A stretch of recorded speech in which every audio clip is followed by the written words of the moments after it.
For Principle 1 representation, it is all about presenting information and course content in multiple formats so that all students can access it. One example for this is providing alternatives for accessing information. Since we are now in the 21st century and with the advent of technology, we can now integrate technology in our teaching process. Using the computers and other technical tools, PowerPoints and presentations, inserting or providing videos during the learning process can make the classroom setting more engaging. Second principle is the action and expression, which allowing the students alternatives to learning, express or demonstrate their learning. With the advent of technology, the ways of life becomes better, especially in education.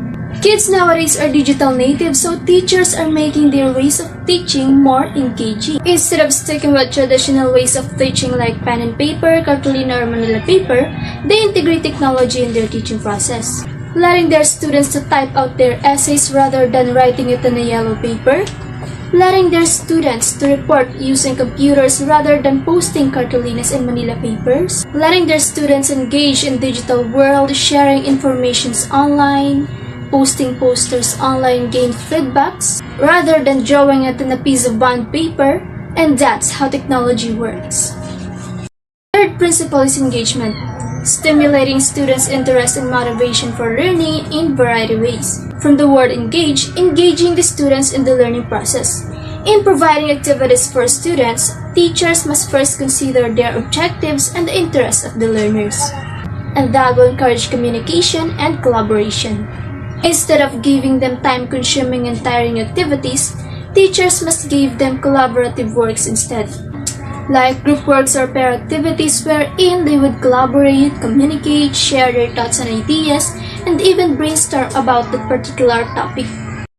According to the CAST 2011, the Universal Design for Learning Framework, or the UDL framework, is based on the three brain-based neural systems involved in learning. The first one is recognition system that lets students or an individual to recognize, to identify patterns and different kind of objects. The next one is a strategic system that tells us how to do things. This includes the process and the steps in making a particular thing. The last one is affective system, which determines what is important and provide motivation for learning.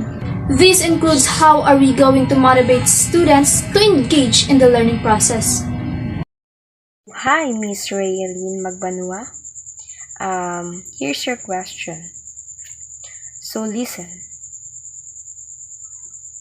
What do you mean the UDL frameworks?